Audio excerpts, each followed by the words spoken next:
بہت بڑا طبقہ ہے جو اس نفرت کی سیاست کو ملک کی تباہی کا سبب سمجھتا ہے۔ جمعیت علماء کی یہ تحریک ہے، ہم اسی لیے آپ کے پاس آئے۔ ہم وقف بل کو ایک مذہبی مسئلہ سمجھتے ہیں۔ آپ اس بات کو سمجھیے، لوگ نہیں کہتے، میں تو سچ بات کہہ دیتا ہوں، آپ کے اس صوبے کی حکومت وہ بیساکھی ہے جس کے اوپر مرکزی حکومت ٹکی ہوئی ہے، یہ بھی اس کے اندر شریک ہے۔ وہ کہتے ہیں کہ ہم مسلمانوں کو کوئی تکلیف نہیں پہنچنے دیں گے۔ میں نے جو بات کہی ہے اسی لیے کہ یہ آواز ان تک پہنچے کہ وقف کو زندہ رکھنا یہ ہمارا مذہبی فریضہ ہے، ہمارا مذہب ہے وقف۔ اگر آپ اس کی تائید کریں گے تو مسلمان خود فیصلہ کرے کہ آپ کی گورنمنٹ آپ کے مذہب کو زندہ رکھنا چاہتی ہے یا آگ لگانا چاہتی ہے۔ جمعیت علماء ہند زندہ باد، مولانا ارشد مدنی، نعرہ تکبیر، اللہ اکبر، ارشد مدنی قلم بڑھاؤ، تمہارے ساتھ ہیں، جمعیت علماء ہند زندہ باد۔ میرے بھائی، تیسرا مسئلہ مدرسوں کا مسئلہ ہے۔ مدرسے دو طرح کے ہیں، ایک وہ مدرسے ہیں جو گورنمنٹ سے امداد لیتے ہیں، ایک وہ مدرسے ہیں جو گورنمنٹ سے ایک پیسہ بھی نہیں لیتے۔ ہم پہلے سے کہتے تھے، لوگوں سے بلاتے تھے کہ پیسہ مت لو۔ یہ ہو نہیں سکتا کہ گورنمنٹ دے اور تم سے لینا، یہ نہیں ہو سکتا۔ آج سے تقریباً 15-20 سال پہلے دلی کے اندر ایک میٹنگ بلائی، بہار کے لوگ بھی اس وقت گورنمنٹ میں تھے، یہ بھی تھے، اور وہ یہ تھی کہ مدرسے والوں کو ہم پیسہ دیں گے۔ سب نے منع کر دیا کہ ہم نہیں جائیں گے۔ میں نے یہ سوچا کہ مجھے جانا چاہیے، چنانچہ میں چلا گیا وہاں۔ انہوں نے مجھے اسٹیج پر بلا دیا، اس کے اندر بڑے بڑے وزراء بیٹھے ہوئے تھے، ارجن سنگھ بھی تھے اور دوسرے لوگ تھے۔ وہاں تقریر کرنے والوں نے تقریر کی مدرسوں کے خلاف، میں خاموش بیٹھا رہا۔ اس کے بعد مجھ کو کہا کہ آپ بولیں۔ میں بولے، میں نے ان سے کہا کہ آپ نہیں جانتے کہ مدرسوں کا کردار کیا ہے۔ میں آپ کو بتاتا ہوں، جب 1857 کے اندر لوگوں کا قتل عام ہو گیا تو اب ملک کی آزادی کے لیے جہاد کرنے والے مجاہد ہی ختم ہو گئے۔ جن لوگوں نے جہاد کیا تھا وہ جیل میں پکڑے گئے۔ جب عام معافی کا اعلان ہوا تو علماء نکلے اور سر جوڑ کر بیٹھے۔ 57 میں جہاد ہوا تھا، ٹھیک 9 سال کے بعد 1866 میں دارالعلوم کی بنیاد رکھی۔ کیوں؟ اب مجاہد زندہ نہیں رہے، دارالعلوم میں جنگ آزادی کے لیے مجاہدین کی فیکٹری بنانی تھی، وہ ہے دارالعلوم کے اوپر۔ مدارس اسلامیہ زندہ باد، جمعیت علماء ہند زندہ باد، نعرہ تکبیر، اللہ اکبر، مدارس اسلامیہ، اللہ اکبر۔ اس فیکٹری سے بڑے بڑے ہزاروں مدرسے بن گئے۔ جہاں دنیا میں جائیے، نیو یارک میں چلے جائیے، واشنگٹن میں چلے جائیے، لندن میں چلے جائیے، ساؤتھ افریقہ میں چلے جائیے، اور ایشیا کے اندر تو جس ملک میں قدم رکھو یہیں کے فارغ ہیں یا یہاں کے فارغ ہونے والے کے شاگرد ہیں جنہوں نے مدرسے بنا رکھے ہیں۔ یہ مدرسے در حقیقت ملک کی آزادی کی ضمانت ہے. ملک کے اندر حضرت شیخ الہند یہیں کے پیدا ہوئے جنہوں نے 4 سال مالٹا میں جیل کاٹی. مولانا مدنی یہیں سے پیدا ہوئے ہیں جنہوں نے 9 سال انگریز کی جیل کاٹی ہے. اور میں نے کہا میں کتنوں کا نام لوں آپ کے سامنے. یہ مدرسوں کی زندگی ہے اور یہ تاریخ ہے. آپ اس تاریخ کو بجھانا چاہتے ہیں. کہتے ہیں بالکل نہیں. انہوں نے کہا کہ ہم نہیں بجھانا. میں نے کہا کہ یہ ہو نہیں سکتا کہ آپ پیسہ دیں انہیں اور پھر ان کے نظام تعلیم اور نصاب تعلیم میں دخل نہ دیں. آواز آئی ہم وعدہ کرتے ہیں کہ نہیں دیں گے. میں نے کہا اچھا میں آپ کو جھوٹا نہیں کہتا ہوں. مجھے یہ بتائیے کہ ابھی الیکشن میں 3 سال باقی ہیں. کیا آپ یہ ضمانت دے سکتے ہیں کہ 3 سال کے بعد جو الیکشن ہوگا اس الیکشن کے نتیجے میں کامیاب ہو کر آپ ہی اقتدار کی کرسی پر بیٹھیں گے؟ کہنے لگے نہیں دے سکتے. میں نے کہا تو آپ تو 3 سال کی ضمانت نہیں دیتے اور میرے دل میں یہ ارمان ہے کہ اگر قیامت تک میں زندہ رہوں گا تو مدرسوں کو لے کے چلوں گا. میرا آپ سے کیسے ہو جائے گا؟ میری آپ سے اس میں مصالحت نہیں ہو سکتی. آپ کو اسکول بنانے ہیں آپ مجھے دیجیے. آپ اگر 50 اسکول کہیں گے میں 50 بنا دوں گا. لیکن آپ یہ چاہیں کہ مدرسے کو ختم کر کے اس کے اندر اسکول کا نصاب بن جائے یا یہ مدرسے آپ سے پیسہ لے کر چلے. جمعیت علماء اسے گوارا نہیں کرے گی. میں نے ان سے کہا کہ مدرسے اور مسجد میں کوئی فرق نہیں ہے. کہنے لگے وہ کیسے؟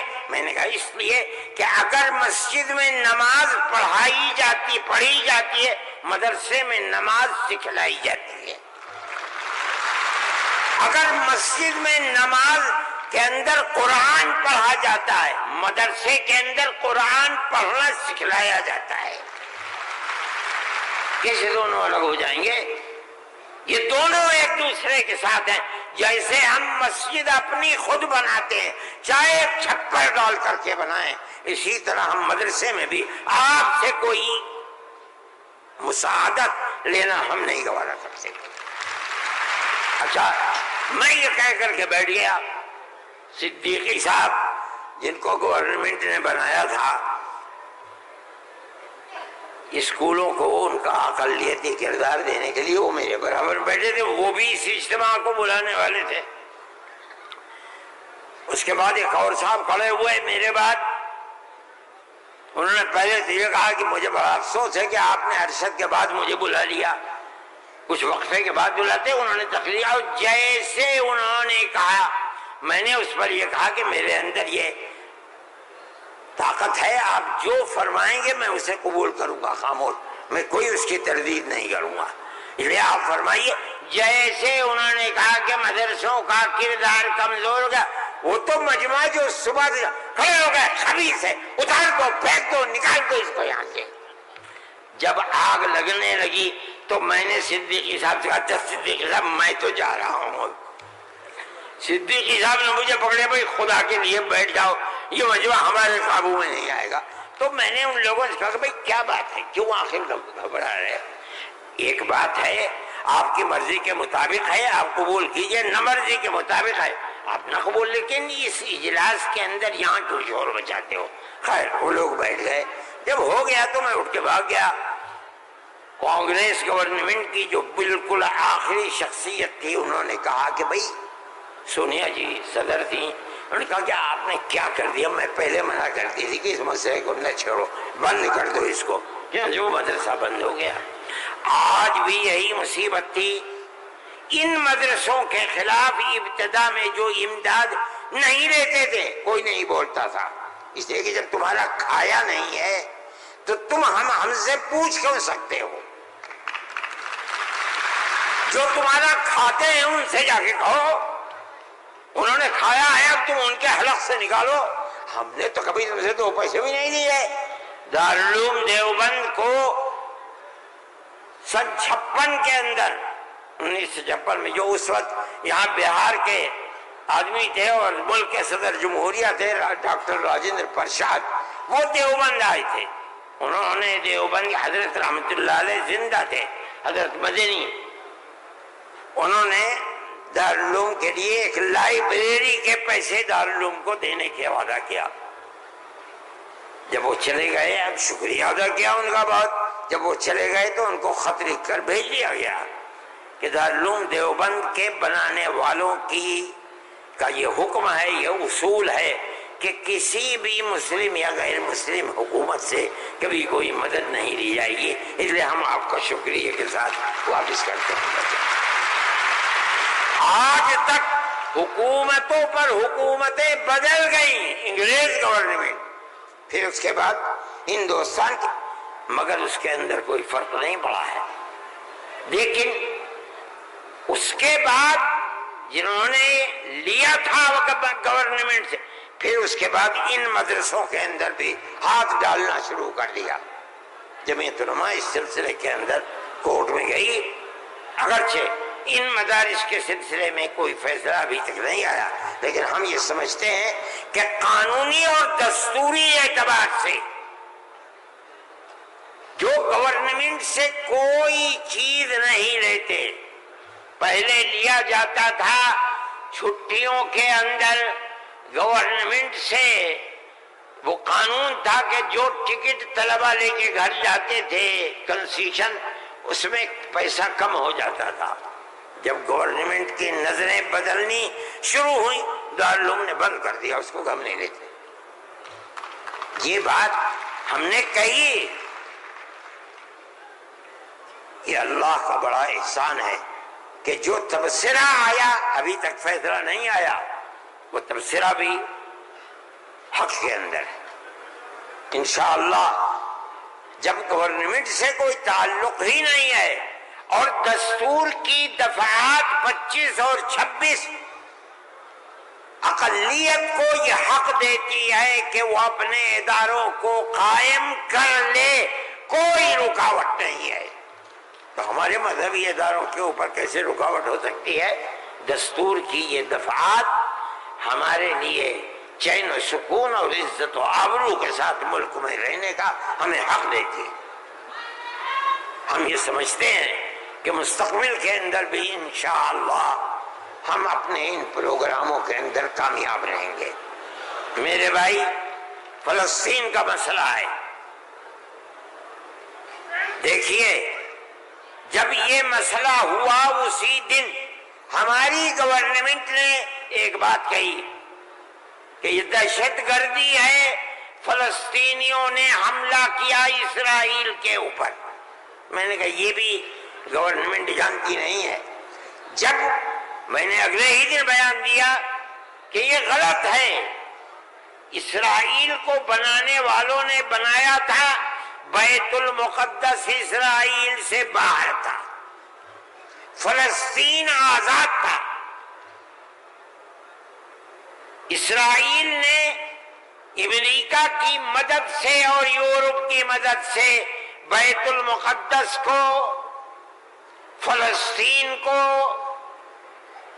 تمام فلسطین کے اوپر زبردستی حملہ کر کے فلسطینیوں کو غلام بنایا اور اپنے اندر داخل کر لیا. پھر یہی نہیں، 2-4 سال کے بعد حملہ کیا شام کے اوپر، اور گولان کی جو پہاڑیاں تھیں ان کو اپنے قبضے میں لے لیا. جب اسرائیل بنا، نہ فلسطین، نہ بیت المقدس، نہ گولان کی پہاڑیاں، کوئی چیز فلسطین میں نہیں تھی.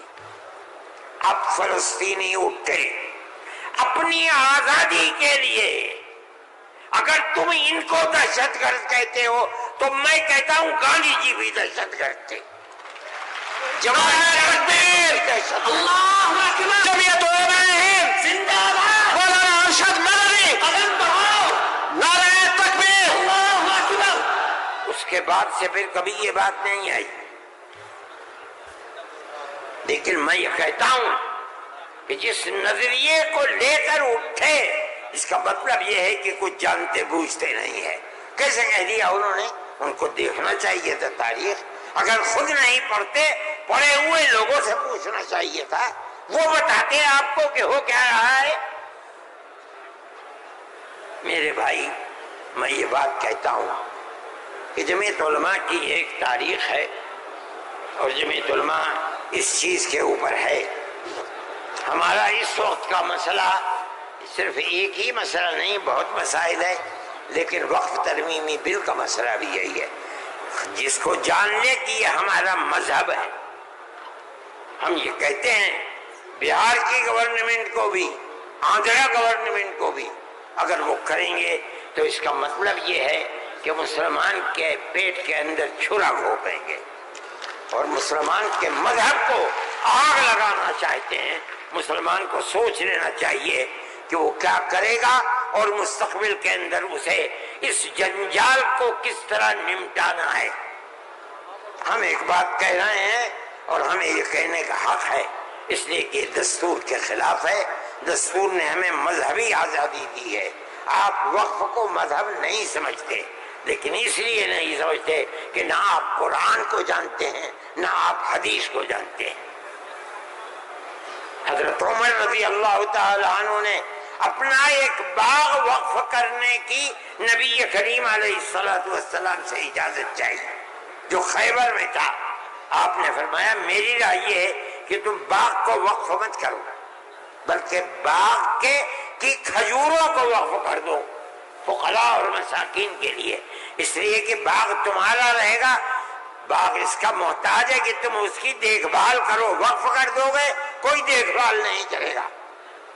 باغ تمہارا ہے، تم اس کی دیکھ بھال کرو، جو پھل اس کے اوپر آئے گا وہ فقیروں کو اور محتاجوں کو تقسیم کر دو. انہوں نے ایسے ہی کر دیا. میرے بھائی وقف 1400 سال سے چلا آ رہا ہے. اللہ نے قرآن میں فرمایا ہے، رسول اللہ نے حدیث کے اندر فرمایا ہے، اور چونکہ یہ مجلس اس کی نہیں ہے ورنہ تو بے شمار اوقاف ہیں. خود نبی کریم علیہ السلام نے اپنی زندگی کے اندر وقف کیے ہیں. یہ ہمارا مذہب ہے. آپ کیوں اس کے اندر دخل دیتے ہیں؟ آپ یہ کہیں کہ دستور میں لکھا ہوا نہیں ہے، اس کا مطلب یہ ہے کہ آپ یہ نہیں مانتے کہ مسلمان کو آزادی ہے اپنے مذہب کی حفاظت کی. آپ یہ نہیں جانتے ایک ایک مذہب کی جزئیات کو دستور کے اندر جمع کرنا ممکن نہیں ہے. مذہب اسلام تو آدمی کے پیدا ہونے سے پہلے موت کے بعد تک قبر کے اندر جو صورتحال ہوتی ہے اسلام اس سب کو اپنے احاطے میں لیے ہوئے. آپ کے دستور میں کتنی گنجائش ہوگی اس کی؟ یہ بات کہہ دیا کہ ہمیں اپنے مذہب پر چلنے اور اپنانے کا حق ہے، اسے زندہ رہنے کا حق ہے. ہم یہ بات کہہ رہے ہیں، ہم نہیں چاہتے کہ کوئی دوسرا اس کے اندر دخل اندازی کرے. میرے بھائی میں نے یہ بات کہی اور میں نہیں سمجھتا ہوں کہ اس سے زائد مجھے کوئی بات کہنی چاہیے. اس لیے میں آپ حضرات سے کہ تشریف آوری کا شکریہ ادا کرتا ہوں. میں اس ہال کے اندر 1-2 مرتبہ پہلے بھی آ چکا ہوں، مگر میں نے کبھی مسلمانوں کا اتنا بڑا مجمع یہاں نہیں دیکھا. میں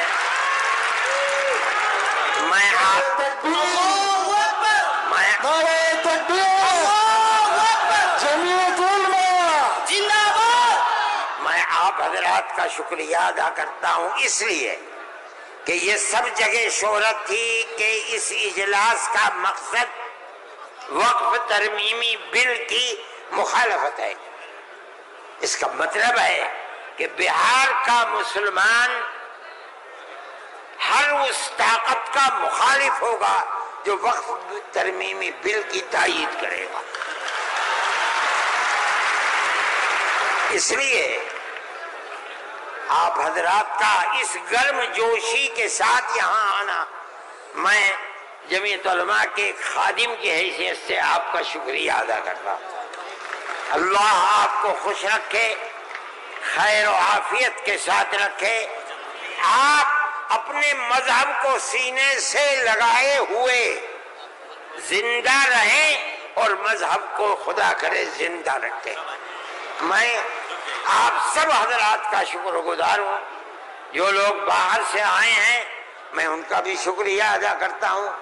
جن لوگوں نے پٹنے کے رہنے والوں نے، قادری صاحب کے صاحبزادے اور جمعیت علماء کے ورکرز جو یہاں کے ہیں یا باہر کے رہنے والے ہیں پٹنے کے علاوہ کے، جن لوگوں نے کوشش کی ہے، جمعیت علماء کے دل میں اس کی بڑی قدر ہے۔ اللہ تعالیٰ ان کی کوششوں کو قبول فرمائے، اور حکومت کو کسی بھی ایسے کام سے جو صوبے کے اندر یا ملک کے اندر مسلمانوں کی دل آزاری کا سبب بنے، اس سے باز رکھے، اور خدا کرے کہ اس ملک کے اندر امن و امان، پیار و محبت مذہب سے اوپر اٹھ کر ہندو اور مسلمان سب مل جل کر اپنی پرانی تاریخ کو یاد کریں اور زندہ کریں۔ مسلمان اور ہندو گاؤں در گاؤں آج سے نہیں 1300 سال سے رہتا چلا آ رہا ہے، کہیں تو کوئی جھگڑا نہیں ہے۔ آج کون سی ملک کے اوپر آفت ہے کہ آگ لگانے ہی کے اوپر سیاست کی بنیاد رکھی ہوئی ہے؟ ہم اس کے مخالف ہیں، ہم اس کو پسند نہیں کرتے ہیں۔ ملک ہمارا ہے، ہم ملک کے اندر امن و امان کو چاہتے ہیں، پیار و محبت کو چاہتے ہیں۔ جس طرح ہندو کا حق ہے مسلمان کا بھی حق ہے، ایک دوسرے کے ساتھ پیار و محبت کرنی چاہیے۔ میں ہر مسلمان سے کہتا ہوں، چاہے گھر ہو، محلے میں ہو، دکان پر ہو، بازار میں ہو، اسکول میں ہو یا اپنے کھیت میں ہو، اپنے پڑوسی ہندو کو اپنا بھائی سمجھو، ایک دوسرے کے ساتھ پیار و محبت کرو، جو ضرورت مند ہے اس کی ضرورت کو پورا کرو۔ تمہارا یہ عمل تمہارا مذہبی عمل ہے، یاد رکھنا۔ یہ نہیں کہ میں کہہ رہا ہوں، جمعیت علماء کا نہیں، قرآن و حدیث یہی کہتا ہے۔ اس لیے آپ اپنی اس محبت بھری زندگی کو دنیا کے سامنے پیش کریں۔ میں ارباب مدارس سے بھی کہتا ہوں، وہ جہاں جائیں، جہاں رہیں، جہاں مدرسہ چلائیں، ایک دوسرے کے ساتھ انس، ہندو مسلمان کو قریب کرنے کی اپنی تحریک کو زندگی عطا فرمائیں، جو آپ کی تحریک نہیں ہے، اسلام کی دی ہوئی تحریک ہے۔ اللہ ملک کے اندر امن و امان کو قائم رکھے، پیار و محبت کو زندگی عطا فرمائے۔ میں ڈاکٹر صاحب، صدر صاحب، جنرل سیکریٹری صاحب بہار، ان سب کا تہہ دل سے شکریہ ادا کرتا ہوں۔ اللہ ان کی کوششوں کو کامیاب فرمائے اور اس اجتماع کو اپنے مقاصد کے اندر کامیابی عطا فرمائے۔ وصلی اللہ تعالی علی خیر خلقہ سیدنا اللہم انا نشہد